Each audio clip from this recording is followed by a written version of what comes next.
make sa checklist mo, dapat ang number 1 sa checklist mo, that guy should be fluent in Cebuano. Okay. So, kumbaga, there will be lines that's Cebuano, and but basically, the 3 main character na lalaki speaks the language fluently. So, but we will be shooting in Cebu, Palawan, and Tubay for this one. So, kumbaga, pag ang menu Palawan, may nagpukulungan din para naman mabigyan ko pa rin ng ano kumbaga yung tuning ko kasi ito sa Philippine ending to the Oscars in 2008, but it was not the most it's not the best award that I got for the film. The best award that I got for the film is that after the film was shown, Cuyuno was declared as the official language of Palawan. And there's a provincial resolution that acknowledges the film as a catalyst for it. So kumbaga may duty rin naman ako sa mga Cuyuno na saan kung may pelikula ako, nababanggit siya. Kumbaga may isang character pa lang na nagsasalita ng Cuyuno. So yun ang ano ko. So it will be a mix, but at least 80% of the language of the film will be in Cebuano. Cebuano. Okay.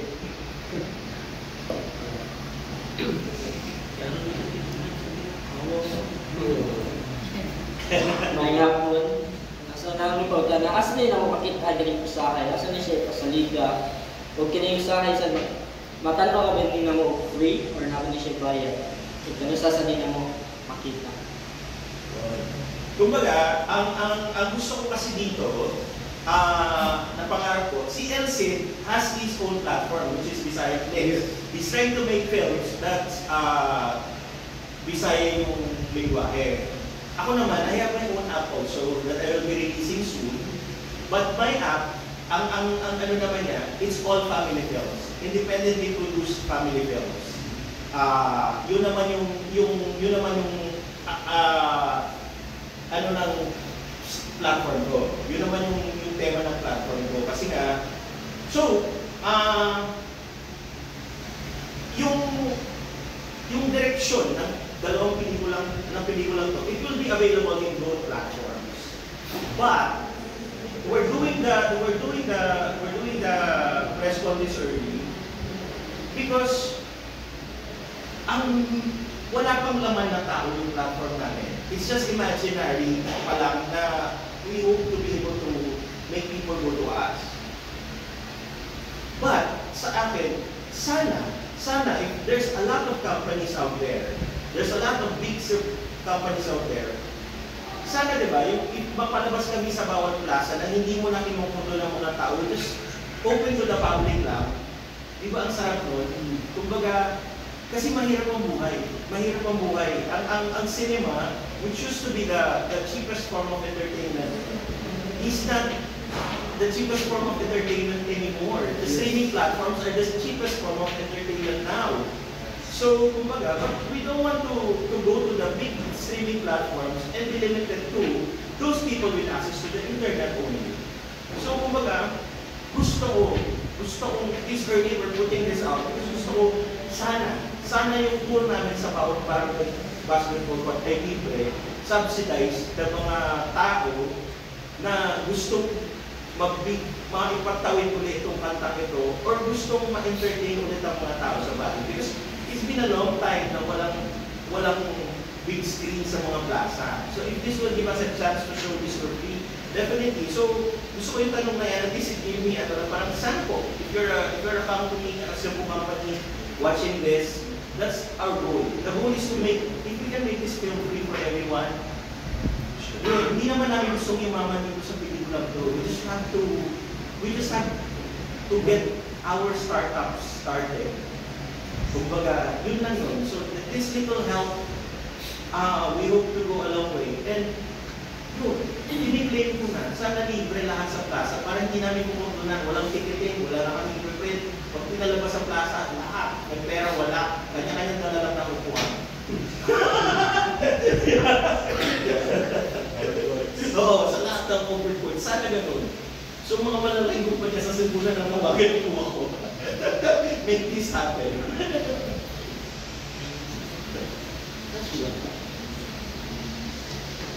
For this future na magaganap sa mga character. So, Sila din sana muna mag, sa cast, no? Actually, si Derek, may binigay siyang 5 main cast. Tama lahat. 5 ata yan. And one is, he said, Karina. So that's the model based in Dubai na looking for love or looking to move on. the perfect Samoan guy. Or looking ko parang kay putas, di ba? Di ba ganun? So, that's the idea. And so you're asking some specific looks or? No, just even not di naman. specific. Kasi since itong movie, I was thinking na kasi na if this production wanted this movie to be madaling makita o mapansin, why not look for artists ba, diba, na sikat na and like you're capable to speak the language. But since you guys knowing na you have a casting, probably you're looking for Yes. the parang tawag nito sa mga yung hindi galing sa nasa taas na. So what are the not be specific but some character na you would like to share? Yeah, so the challenge is also the main Karina, and then we have to look for characters blue, gray, and what was the other one? Jet. Jet. So bali sila yung tatlong lalaking iba-ibang quality. So sila yung umimik ni Karina. So talking about Gray naman, may pre-casted na si Derek dyan. May pre-casted na si dyan. For Blue, hinahanapan pa namin yan. So, di kasi, ang kailangan kasi ni Derek is yung not necessarily na sikat, but fit dun sa role. So, when you say Blue, dapat may 6 packs mga dalawang, surfer siya eh. Surfer dude. So, about naman yung sa isang character na sa part ng comedy, dapat kumakanta rin. Pero as much as possible, mas gusto nga natin may hatak na sa mga tao. Kasi mas madali ma-remember. But titignan namin sa casting tomorrow kung sino mga darating.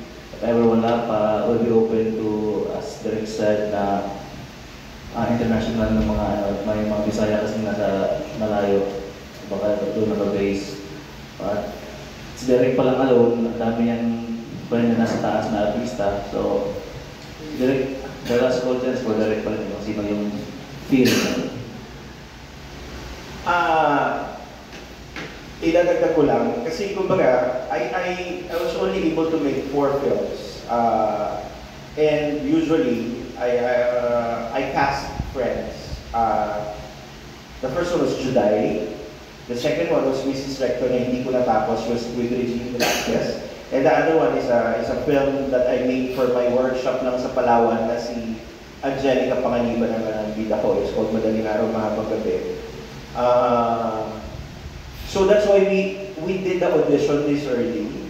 Because we want to be able to cast the leads at kakaibiganin ko muna sila bago ko isulat yung script ng todohan.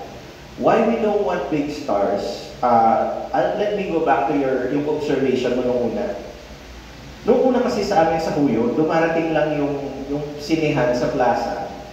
Pag mahal na araw, o may campaign yung family planning, na papalabas yung pelikulang Batingaw, yung mga ganon, mga campaign ng family planning sa plaza. Doon lang siya dumarating. And traditionally, walang dalang upuan. You bring the most comfortable chair to your house, dadali mo yun, o sasalang pa ka sa floor. Yun ang gusto kong makita. Gusto kong makita na pagkatapos ng pelikula ko, dinadala nila ulit yung mga upuan nila pa uwi. And, kumbaga, that experience, nagpapalaki kasi ako, I'm raising my apo with my adopted son now. Ang problema na ko as a parent, I don't know already what she's watching. Kasi kanya-kanya kami ng screen. We try to make films that speaks about culture, but we don't get to discuss it over meals. Dati kasi nanonood tayo ng TV, bukas yung TV, kumakain tayo, we get to discuss about the values that the films are presenting. So this is I hope, this is my way of making one family see one film together so that there might be a chance that the morning after, over breakfast, pinag-uusapan nila, or another linggo pa, na pinag-uusapan nila yung pelikula na yon, di ba? I don't want to cast someone popular because ang sikat na artista, magsushooting lang sa akin, hindi na siya mag-promote. But if I will be able to make a film na pagkatapos ipalabas sa basketball court, lalabas yung artista para kamayan sila lahat, another experience yun. Another experience yun sa isang bata na taga-baryo, na first time mo makakapanood ng pelikula sa big screen, mamimit mo yung artista. And these films of this, kasi lahat tayo ngayon director na technically. We all put out content every day. So we are basically, everyone is a director. What lacks and what could be lacking more in the coming years would be the reason for them to do it. Would be the ethics of why you do it.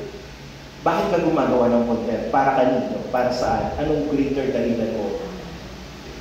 I'm hoping that with this experience that you get to see a film on the big screen, you see not just the likes, but the reaction of the people around you, how they accept it. And you get to talk with your family. The next generation of content producers might be a little more ethical somehow, and might have a better direction towards what they will put out for the world to see beyond this film. Thank you.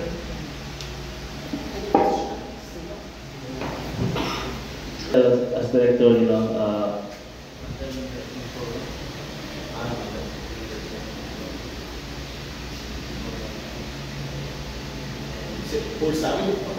wholesome siya na director eh. In short, director, dati pa lang from Cluning is may name na siya. So, sa cast naman, siguro this kind of movie ngayon is hindi naman masyadong nag-matter. Pero may hatak pa rin yan. Pero mas confident kami na kahit hindi ganun ka-big yung star, big naman yung director natin. Idadagdag ko rin lang, yes po, the film will be general patronage rated para mapalabas sa class. Yung po yung ano nun. So, kaya po ako nakatenga kasi hindi po kayang mag-direct ng love scene. I might be a director who can do comedy and but I don't know how to direct love scenes. Kaya wala akong pelikula sa ibang platform ngayon who does I've got offered several times already. Hindi ko talaga kaya. So, maniwala ko ba yung general patronage ito? Yung walang mamunyon, walang mamumpisan pagkatapos mapanood ang pelikula ko.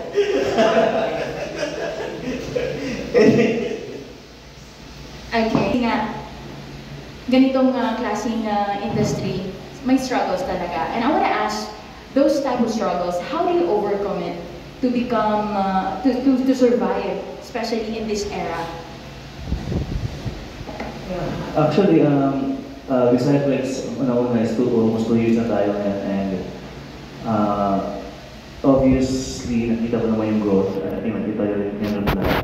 So, if ngayon mo ko tatanungin, yung mga fear ko about how it goes, wala na eh, sure na ako eh. One way na lang ngayon. But when I started it, sobrang may takot rin na baka the idea na na nakikita mo sa mainstream is Tagalog lang mostly, wala masyadong Bisaya. Pero ang ginagawa kong strength kasi sa ganyan na wala naman ko nakikita meron sila na wala sa atin. So, kung titignan natin yung looks, meron naman tayo may mga looks dito. Datingan, meron din naman. Yung talent, meron din naman. It's just that hindi natin ginawa ng industry. Kasi may idea na tayo since we were young na gusto natin ganitong industry, we have to go there. So, natanong ko pala yung self ko, until when na ganyan? So, if hindi natin simulan, hindi talaga mababago yan. So, kaya sinimulan, at nakita ko naman na marami ng Bisaya pala na nakaka-appreciate. And then, nasa stage na kami ngayon na we're we're doing good na talaga na umangat na yung yung sinimula namin. One fact dyan is nakikita niyo sa direct dito. Si direct is ang taas na niya na director but nandito ngayon. Nakuha natin sa Bisaya, napapunta natin sa Bisaya Fest. So proof na yan na we're growing talaga. And right now, wala na akong doubts. Give me 2 years, magkukumpit na tayo sa national and international.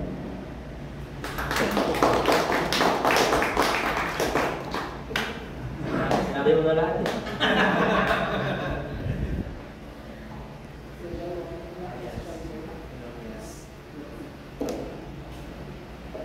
Hello, I'm sure most of you already know me, but just for the director, my name is John Martin Kuhaf. I'm an entertainment reporter from the Freeman. So I'm sorry I'm late. I had another coverage earlier. So if this question is already answered, I apologize. But can you answer the question on what's the inspiration behind this movie, because it seems very touching and seems like a very nice, parang character-driven kind of movie. Yes. So ang nakwento ko kanina, since, let's say, 4 years old, ako, kabisado ko na yung usahan. Tsaka matutila. So, kumbaga, sumasagina sa utak ko na someday, if I will make a film na Cebuano, it will be inspired by the music ng usahay muna. Kasi sabi ko, when I try to imagine, when I listen to music, I try to imagine what the writer was feeling, what the songwriter was feeling at the moment. So nung pinapa-explain ko nun sa mga, ang business kasi namin dati mga marine products. So since I was little, I was already mingling with a lot of Cebuano divers. Nung pinapa-explain ko sa kanila, ano ko talaga, sino yung nagsusulat ng kantang ito? Paano niya nasulat? Na parang, why do you have to imagine love sometimes? Yun yung, why do you imagine, why do you have to imagine to be in love sometimes? So sabi ko, ngayon, as a parent who's raising a little girl, nakatatapos lang ng pandemya, nandiyan yung little girl ko pag-alaga. You know, when you're raising a kid, you would want your kid to protect, you would want to protect your kid pag habang buhay sana. Pero what if, eto kailan lang, kumbaga yung apo ko came when I was 42 years old. Nung kailan lang sinabi niya sa akin, Ama, if our lives will be as long, or kumbaga kung naitanda na pagkasingabay yung buhay natin, it will mean that 42 years of my life, wala ka. So sabi ko, oo nga. Sabi ko gano'n. Sabi ko, so nung inisip ko, so sabi ko, I'm making the most out of it. Kaya wherever I go, I bring her. Because,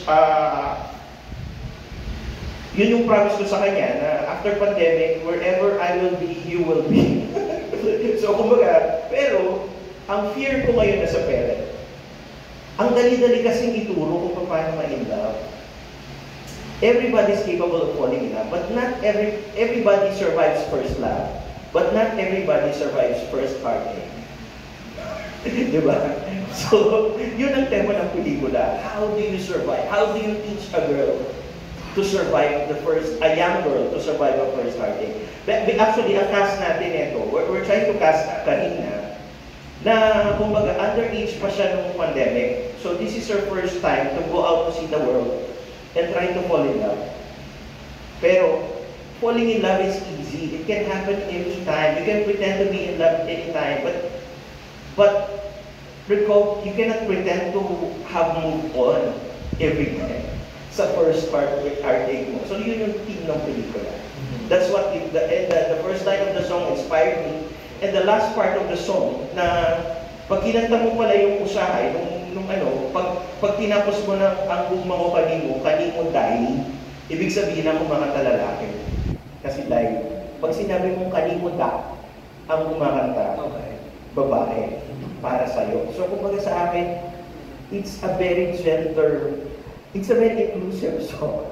It means lahat tayo covered, lahat tayo part ng demographic, ng ginugustong ma-in-love everyday. So what compelled you to make this movie in Cebu specifically, and what are the landmarks that we're going to see? Basically, Palawan is a very small. I'm based in Palawan now for a decade already. 960 plus lang ang population namin doon. If I will make a film na Palawan lang yung market ko, hindi ako makaka-ROI. Kumbaga, reality is, when I did Planning, there was no business plan behind it. It was meant to be a gift for July's 30th birthday. But what I realized after making films, it still is an industry that needs to make money. Otherwise, hindi ka natutulungan ng mga inano mo. So, I'm crossing over. Aside from, I love Cebu. Sabi ko kanina, I've never met a Cebuano na hindi kind, at least. And at the same time, this is a big chunk. Kumbaga hindi na 1 milyon. Siguro let's say, hindi ko alam yung exacto, but more or less, at least half of the population or even more of the Filipinos are Cebuano. So, as a filmmaker who wants to make filmmaking a living, because during sa Palawan, sinubukan kong magtayo ng bed and breakfast. Hindi ako marunong ng hospitality business. Wala akong alam na ibang business except this one. So, kumbaga, I'm putting this out. I'm making this with a good business plan behind it so that we'll be able to make more. Because at the moment, for the decade that I was there, I have at least 30 to 40 film concepts na iba-ibang level. Ang iba may script na, ang iba may cast na, ang iba nakapag-press ko na rin. Pero kumbaga, napakahirap pa rin yung itawid kung hindi solid yung ano mo. These two guys have business acumen and they have the youth. Kumbaga, yung energy nila at yung experience ko, yung looks nila at ang wit ko, combined, baka.